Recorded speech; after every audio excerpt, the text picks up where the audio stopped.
Hello दोस्तों, आज की कहानी है अकबर बीरबल से कैसे मिले। एक बार बादशाह अकबर अपने कुछ सिपाहियों को लेकर शिकार पर निकले।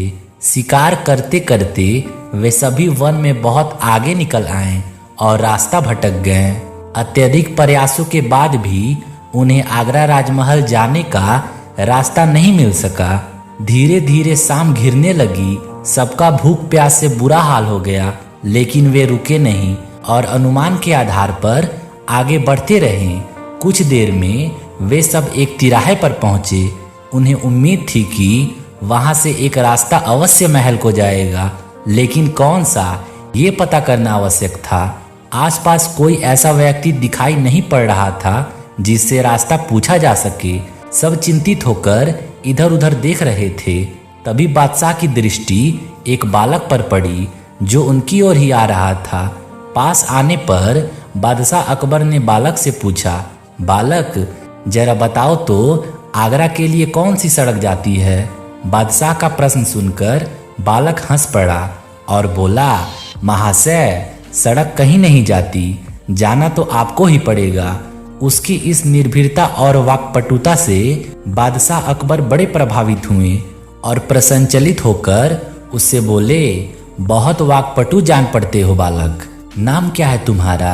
मेरा नाम महेश दास महाशय। और आपका नाम। बालक ने तपाक से उत्तर देते हुए प्रश्न भी कर दिया।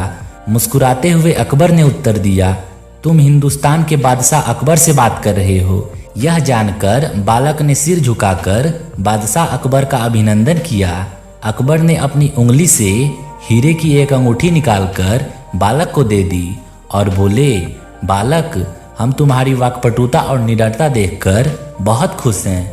हमारे राजमहल आना और ये अंगूठी हमें दिखाना, हम तुम्हें तुरंत पहचान जाएंगे और इनाम देंगे।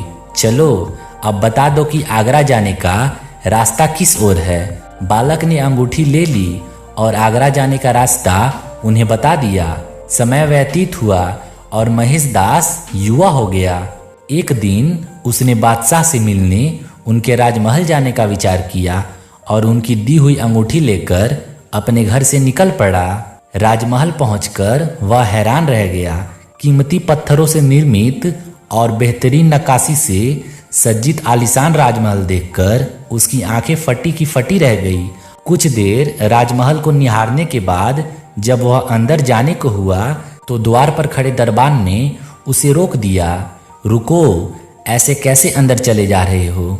बादशाह अकबर के द्वारा दी गई अंगूठी दिखाते हुए महेश दास दरबान से बोला, महाशय मुझे जहांपनाह से मिलना है। दरबान उसे राजमहल में प्रवेश देने के लिए राजी हो गया, किंतु इस शर्त पर कि बादशाह उसे जो भी इनाम देंगे उसका आधा हिस्सा वो उसे देगा। बीरबल ने शर्त मान ली। राजमहल में प्रवेश कर वह बादशाह अकबर के दरबार पहुंचा।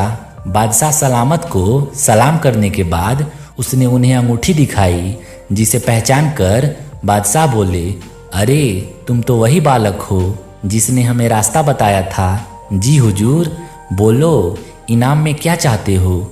जापना, मैं चाहता हूँ कि आप मुझे इनाम में 2 कोड़े लगवाएं। महेश दास ने नम्रतापूर्वक निवेदन किया। यह निवेदन सुनकर बादशाह अकबर हक्के बक्के रह गए। ये तुम क्या कह रहे हो। बिना अपराध के हम तुम्हें कैसे कोड़े लगवा सकते हैं। हुजूर, मुझे इनाम में 200 कोड़े ही चाहिए। महेश दास की जिद के आगे अकबर को झुकना पड़ा और उन्होंने जल्लाद को आदेश दिया, महेश दास को 200 कोड़े लगाए जाएं। जल्लाद ने महेश दास को कोड़े लगाना शुरू किया। जैसे उसने 100 कोड़े पूरे किए, महेश दास बोला, बस हुजूर, ये मेरे हिस्से का इनाम था। इनाम का आधा हिस्सा मुझे अपने वचन अनुसार आपके दरबान को देना है, इसलिए 100 कोड़े उसे लगाए जाएं। यह कहकर बीरबल ने राजमहल में प्रवेश के लिए दरबान से हुई बातचीत का पूरा विवरण बादशाह अकबर को दे दिया। यह बात सुननी थी कि दरबार में ठहाके लगने लगे। बादशाह अकबर ने दरबान को 100 की जगह 200 कोड़े लगवाए।